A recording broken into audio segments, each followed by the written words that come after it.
I have to admit, I fell down a rabbit hole last night. Yeah. And I don't mean, watching cat videos until 2 a.m. kind of rabbit hole. Okay, that sounds a little more serious. I mean, the kind that makes you question, well, pretty much everything about our culture. I was looking at the bestseller list. The bestseller list. What were you looking for? I wasn't looking for anything specific at first, just browsing books, audiobooks, streaming charts, the whole zeitgeist. And I noticed a pattern, a really specific kind of disturbing pattern. Okay, now I'm intrigued. If you look at what we consume, what we are truly obsessed with, it is overwhelmingly dark. Dark how? You mean like grim fantasy novels? No, I mean specifically focused on the absolute worst aspects of human nature. True crime is the obvious juggernaut, right? We are obsessed with serial killers. That's definitely true. But it's not just that. Look at the self-help section. It's all how to spot a narcissist. Is your boss a psychopath? Even something like the 48 Laws of Power, which is basically a manual on how to be Machiavellian. A user's guide to the dark arts. Exactly. We are fixated on the predators, and, that observation mirrors the history of psychology itself. It absolutely does. For a very, very long time, the academic world was doing exactly what the bestseller list is doing today. Really? I always thought psychology was supposed to be about, helping people being better. It is now, but you have to think about the roots. Freud, Jung, even the behaviorists. For most of the 20th century, the main focus was on pathology. What went wrong with people? Exactly. What goes wrong? We spent decades, literally decades, mapping out every corner of neurosis, psychosis, personality disorders. We developed the Dark Triad, psychopathy, narcissism, and Machiavellianism because, well, evolutionarily, it pays to spot the tiger in the bushes. Right. It's a survival mechanism. If I can identify the narcissist, I can hopefully avoid getting my heart broken or my bank account drained. Precisely. It's something we call a negativity bias. The brain is just fundamentally built to prioritize threat detection. But here's the problem. When you spend 100 years staring only into the abyss, you start to forget that there's anything else. And that is exactly why I wanted to do this deep dive today, because I stumbled across something that feels like, well, it feels like the antidote. An antidote to the abyss. It's like we're finally flipping the script, we're stepping out of the shadows, and we're looking at something called the Light Triad. The Light Triad. Sounds like something out of Star Wars, doesn't it? The light side of the Force? It really does. But this isn't science fiction, and it's not some, fluffy, just think positive thoughts Instagram quote. Bro, this is hard science. This is a rigorous, data-driven personality scale. It's designed to quantify the exact opposite of those dark traits we're all so obsessed with. And that's really our mission for today. We're going to look at the research that asks a pretty fundamental question. Can we actually measure goodness? And not just like niceness or being polite. No, not at all. I mean, is there a distinct, measurable personality profile for people who are genuinely, intrinsically? Well, good. And here's the kicker, and this is the part I want everyone to keep in mind as we go through this.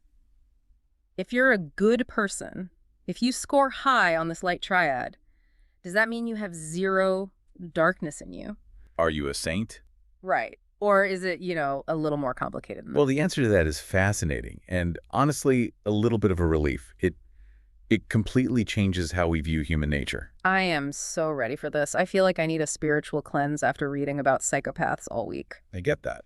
So let's start with the origin story. Where did this even come from? Because like you said, we've had the Dark Triad for decades. Why are we only just hearing about the Light Triad now? It's surprisingly recent. I mean, we're talking about research that really only crystallized in the last, 5 or 6 years? That recent? Oh, yeah. The seminal moment, the real starting point, came with a researcher named Laura Johnson. And this wasn't some dusty old textbook from the 1950s? Not at all. This was her master's thesis in 2018. It was titled The Light Triad Scale, Developing and Validating a Preliminary Measure of Pro-Social Orientation. Pro-social orientation. Okay, pause right there. That sounds like academic jargon. Can you translate that for us? For sure. Pro-social is basically the scientific term for any behavior that benefits other people or society as a whole. So the opposite of antisocial. Exactly the opposite. If antisocial behavior is about exploiting, hurting, or just disregarding others, pro-social behavior is about helping, cooperating, and empathizing. So Johnson decides we need a way to actually measure this stuff. Was she just tired of all the negativity? In a way, yes, but it was also about scientific completeness. I mean, Johnson and then later a team of really heavyweight researchers, including Scott Barry Kaufman, David Yoden, and others, they realized that by only measuring the dark triad, we were painting a really incomplete picture of humanity. It's like trying to understand the weather by only studying hurricanes. What about the sunny days? Exactly, you're missing the sunny days. And the important context here is that this wasn't just some random invention. It was explicitly designed as a direct response, a mirror image, really, to the dark triad. Okay, so the dark triad has its 3 pillars: narcissism, Machiavellianism, and psychopathy. Right. So the researchers asked, what are the 3 pillars of the light? And to figure that out, they didn't just guess. They did the work. I was looking at the methodology for the major study they published in 2019, the one by Kaufman and his team. This wasn't a survey of like 10 people in a coffee shop. No, this was robust. They surveyed over 1,500 participants, really diverse demographics. They drafted this massive list of potential light items, statements about forgiveness, trust, honesty, altruism. A huge list. A huge list. And then they used some pretty heavy statistical analysis to boil it all down. They wanted to see which traits consistently clustered together. And when the dust settled, they found three distinct components, 3 pillars that make up the light triad. That's right. And just like the dark triad, to really understand your own personality, you have to look at how you score on all 3 of them. Okay, let's unpack these. Because when I first read the names of the pillars, they sounded a bit abstract. But when you dig into the actual test questions, they get very real, very fast. They do. The first pillar is faith in humanity. This is exactly what it sounds like, but it is so often misunderstood. So on the test, to score high on this, you have to agree with statements like, I think people are mostly good and they have good intentions for me. Let's just stop right there. They have good intentions for me. Okay, I have to play devil's advocate here immediately.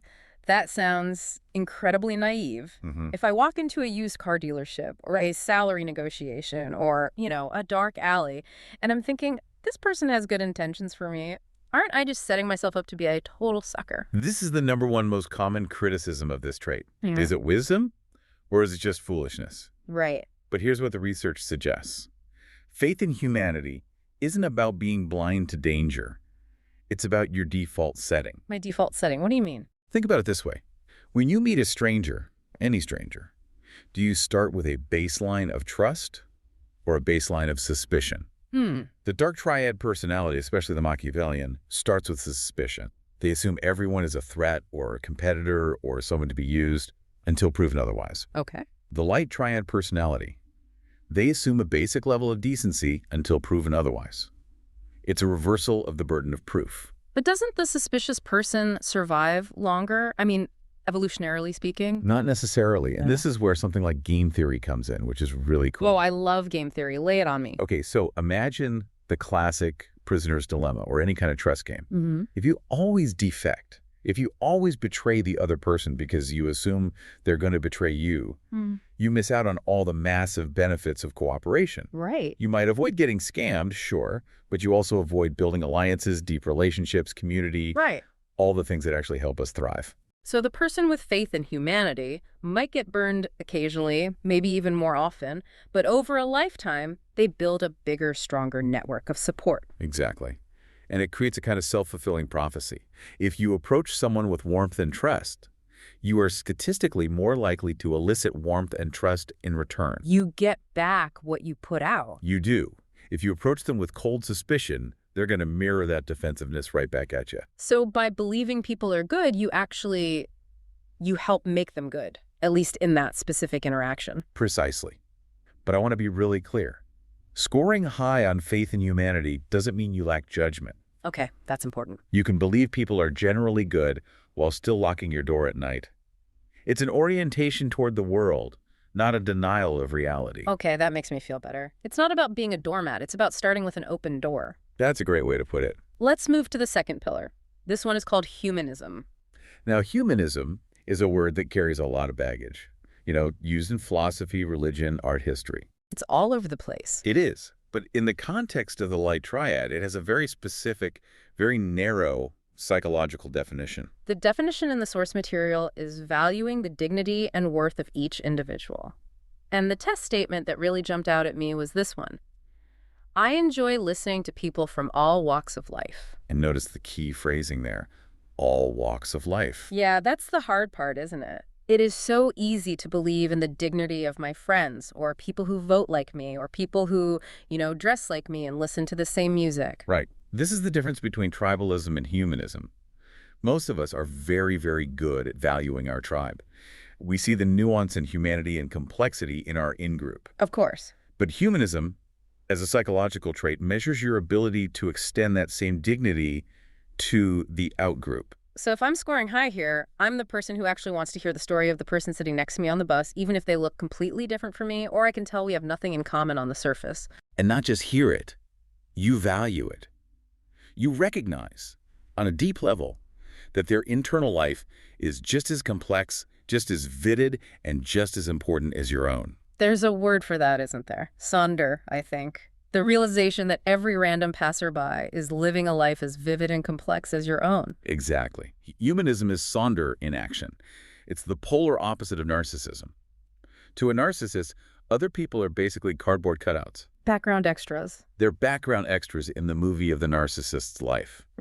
To a humanist, everyone is the protagonist of their own movie. But that seems like it would be exhausting, to care that much about everyone. It doesn't mean you have to carry the emotional burden of the entire world on your shoulders. It's more about respect. It's about acknowledging the intrinsic worth of a human being simply because they exist. So you don't even have to like them. You don't have to like them. You don't have to agree with them. But you don't dehumanize them. You don't reduce them to a label or a political opinion. That is a really crucial distinction. You don't have to like everyone to score high on humanism. You just have to respect their basic right to exist and have their own story. Correct. Okay, that brings us to the third pillar. And I have to say, this is the one that makes me sound the smartest at dinner parties. Pillar number 3 is Kantianism. Yes, a direct nod to the 18th century German philosopher Immanuel Kant. I feel like I need a tweed jacket just to discuss this, but what is a philosopher doing in a modern personality test? Well, the researchers needed a direct counterpart to Machiavellianism. Right. Machiavelli is all about the ends justify the means. Do whatever it takes to get power. Use people. Exactly. So they looked to Kant, who is famous for his categorical imperative, specifically the part known as the formula of humanity. And what's that? He said, act in such a way that you treat humanity, whether in your own person or in the person of any other, never merely as a means to an end, but always at the same time as an end. Never merely as a means to an end. Okay, let's break that down, because I think this is the hardest one to apply in real life. The test statement they use is, when I talk to people, I am rarely thinking about what I want from them. And the source material uses a very, very powerful metaphor here. The pawn. The pawn, like in chess. Right? Think about how you play chess. A pawn has no feelings. It has no dreams. It has no rights. Its only value is strategic. You move it to block an attack. You sacrifice it to save your queen. You use it. You use it. Yeah. And if you are high in Machiavellianism, the dark triad trait, you view other people as pawns. So it's always, how can this colleague help me get promoted? How can this date make me look successful? How can this friend connect me to someone famous? The person is a tool, a means to an end. And the Kantian view is, what? You can't ever ask for a favor. That doesn't seem right. No, of course not. You can ask for favors. Cooperation is human. The Kantian view is that you never treat the person merely as a tool. You respect that they have their own goals, their own autonomy, their own rich inner life. You're honest with them? You don't manipulate them? You don't manipulate them to get what you want. This is where it gets tricky for me in the modern world. Let's talk about networking. Yeah. The whole concept of professional networking is, building relationships so you can help each other later, is the very idea of networking inherently anti-Kantian.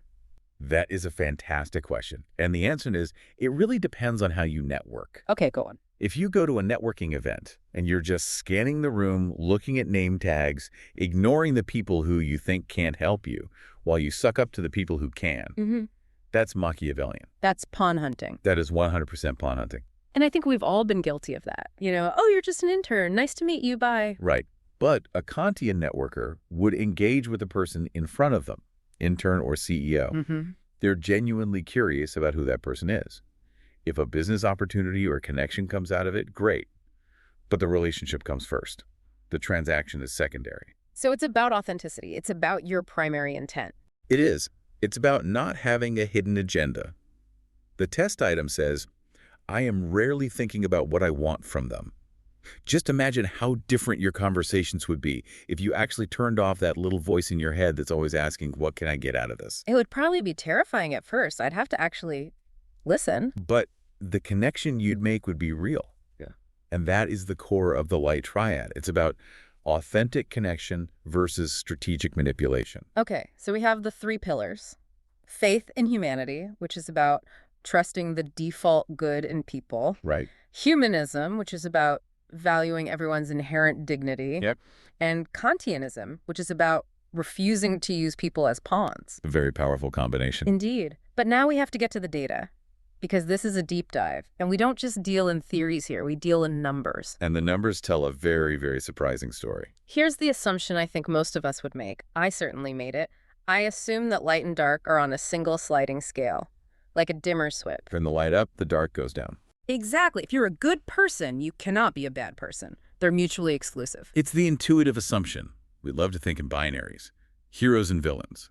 Jedi and Sith. So when the researchers ran the correlation between the light triad scores and the dark triad scores, they must have expected a strong negative correlation. They absolutely did. In statistics, a perfect negative correlation is minus 1.0. That would mean if you score 100% on light, you automatically, by definition, score 0% on dark. That is not what they found. Not even close. When Kaufman and his team ran the numbers in that 2019 study, they found a correlation of minus 0.48. Negative 0.48. Okay, for the non-statisticians listening, translate that. Is that strong, weak? What is that? It's what we would call moderate. It means there's a relationship, sure. Generally speaking, people who are very empathetic tend to be less manipulative. That makes sense. But it's nowhere near minus 1.0. Nowhere near, which means they are not simply opposites. So they're not opposites. No, they are distinct profiles. This is the crucial insight of the whole thing. You are not on a single slider. You are on a mixing board. You have a fader for light traits and a completely separate fader for dark traits. This blows my mind a little bit because it implies you can have all sorts of different combinations. Yes. Let's look at the 4 possibilities this creates, the 4 quadrants. Okay, quadrant 1, this one's easy. Low, dark, highlight. That's the saint, right? The archetype of the genuinely good person. They trust people, they value humanity, and they don't manipulate. Quadrant 2, also easy. High, dark, low light. That's your classic villain, the Scrooge before the ghosts show up. Oh. Cynical, manipulative, selfish. Okay, but now it gets interesting. What happens if you are low, dark, and low light? This is such a fascinating group. These are people who aren't manipulative. They aren't actively trying to hurt anyone, but they also don't particularly care about humanity. They don't have that pro-social drive. So they're just disconnected, apathetic. Apathetic is a good word. Or just very private. They stay in their lane. They don't cause trouble, but they don't really help either. They're just there. And then the wildest combination of all, highlight and ease high dark. Is that even possible? Can you be a benevolent psychopath? It's rare because some of the traits are in direct conflict. It's really hard to value someone's dignity, which is humanism, while at the same time using them as a pawn, which is Machiavellianism. They cancel each other out. They can, but you absolutely do see people with these mixed profiles. Okay, give me an example. Think about a certain type of charismatic leader or politician. They might genuinely have faith in humanity. They believe in the people. They truly want to save the world. That's highlight. Okay. But they might also be incredibly narcissistic. They believe they're the only one who can do it, and they need constant admiration and attention. That's high dark. Oh, wow. That explains so much. The visionary CEO who wants to cure a disease, which is a pro-social goal, but treats their employees like they're completely disposable. Exactly. We have all met that person. And we get so confused by them. We say, but he does so much good for the world. How could he be such a jerk? And the Light Triad framework tells us it's not how, it's and. He has high scores on both scales. He's just complex. Exactly. This is why I love this framework so much. It allows for the messiness of being human. It's not just he's a bad guy. It's he has high pro-social drives, but low Kantian boundaries. It's so much more precise. And that precision helps us understand ourselves, too. Right. I was thinking about this for myself. I like to think I'm a light triad person. I mean, I cry at insurance commercials. I trust strangers. But I can be competitive. I can be a little self-absorbed sometimes. And that's okay. The goal isn't to be perfect, a 10 on light and a 0 on dark. The goal is to recognize which faders are up and which are down, and why. The researchers also found some other interesting correlations, right? With things like life satisfaction. Yes. This is the what's in it for me part of the deep dive. Why should you want to be a Light Triad person? Besides just, being a decent human being. Well, beyond that, the data shows that people who score high on the Light Triad tend to report higher life satisfaction, better relationship quality, and this is really interesting, a stronger sense of self. A stronger sense of self. I would have thought the narcissist had the strongest sense of self. See, that's the paradox. The narcissist from the dark triad has a very fragile ego that needs constant feeding from the outside world. Right, they need admiration. The light triad person, on the other hand, tends to have what's called a quiet ego. They're secure. Because their self-worth isn't tied to dominating others or being better than everyone, it's just more stable. That makes perfect sense. If your self-worth is based on faith in humanity, you're constantly getting validation just by having positive interactions with people. If your self-worth is based on being better than everyone, you're constantly under threat. Exactly. It's just a more sustainable and, frankly, happier way to live. But surely there have to be downsides. We touched on the sucker thing earlier. Did the study find any concrete negatives to being a light triad person? They did. They found that highlight triad scores tended to have slightly higher levels of guilt. Guilt. Yeah, specifically things like survivor guilt, or what they call omnipotent responsibility guilt. Okay, what's that? It's that feeling that if you care deeply about humanity, if you have high humanism, and you feel responsible for others, you carry a heavier load when things go wrong in the world. You worry more about the impact of your actions on other people. So the psychopath sleeps like a baby because they just don't care. Right. And the light triad person stays up at night worrying if they accidentally hurt someone's feelings. Basically, yes. It is the cost of caring. You know what? I think that's a price worth paying. I would have to agree. So we've looked at the history, the 3 pillars, the complex data, but I want to bring this down to the ground level before we wrap up. How do we actually use this information? Well, the first step is just self-awareness. Yeah. You can actually take the Light Triad scale online. The researchers have made it open source. We'll put a link in the show notes. I really recommend everyone do that. It's incredibly eye-opening. It is. But beyond the test, how do we apply this in our daily lives? Let's take the workplace. Corporate culture is so often accused of rewarding the dark triad. The shark gets the promotion. That is the stereotype. But a lot of modern organizational psychology is shifting away from that. Companies are realizing that dark triad leaders might get amazing short-term results, but they destroy teams in the long run. They cause burnout and high turnover. Absolutely. So can we light triad our careers? For sure. Think about the Kantian manager. They treat their team as human beings, not just as production units. They develop their people. They're honest. That creates incredible loyalty. In the long run, that Kantian leader often outperforms the Machiavellian one because they have a team that actually wants to work for them. Okay, what about in dating? We joked about how to spot a narcissist being a bestseller. Should we be looking for the light triad on a first date instead? It is a much, much better indicator of long-term happiness. And you can look for the small signals. Like what? What's a tell? How do they treat the waiter? That's the classic humanism test.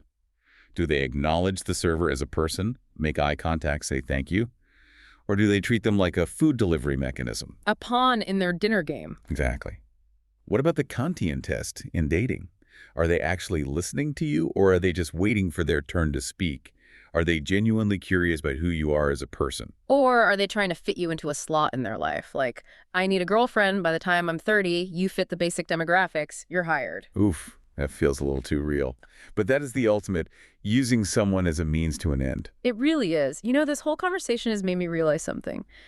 We spend so much time and energy trying to protect ourselves from the darkness, from the scammers, the liars, the users, that we sometimes wall ourselves off from the light. That is the danger of the dark triad obsession. If you stare at the sun, you go blind.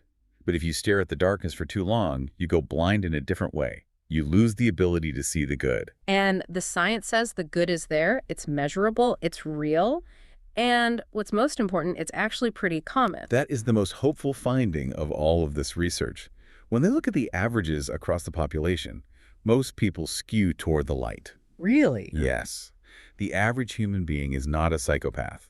Yeah. The average human being is moderately kind, moderately trusting, and generally values other people. We just don't hear about them because average person is nice to neighbor doesn't make the 6 o'clock news. It doesn't sell books either. So true. Okay, let's wrap this up with a quick recap of the big 3, the Trinity of Light. Pillar 1, faith in humanity, the belief that people are fundamentally good, and the courage to give them the benefit of the doubt. Pillar 2, humanism, The deep recognition that every single person, from the CEO to the janitor, has equal intrinsic dignity and worth. And pillar 3, Kantianism. The commitment to treating people as ends in themselves, never ever just as pawns in your own game. I want to leave everyone with a little challenge, a light triad challenge for the week. I like challenges. What do you have in mind? It goes back to that Kantian idea because I think it's the one we struggle with the most in our transactional world. The next time you are in a conversation, doesn't matter if it's with your partner, your boss, or the barista making your coffee, just try to catch yourself. Catch that internal monologue. Exactly. And ask yourself, am I trying to get something out of this person right now? And if the answer is yes, just for a second, stop. Take a breath and try to just see them as a person. Shift your focus from what can I get to who is this? That simple shift changes the entire energy of an interaction. It turns a transaction into a connection. It really does. And who knows, you might just find that by expecting the good in people, you find a lot more of it. It's highly probable. The data certainly supports it. Thank you for taking this walk on the bright side with me today. It was a really nice change of pace. It was a pleasure. Let's do it again sometime. Thanks for listening, everyone. Go be a humanist today. We'll see you in the next deep dive.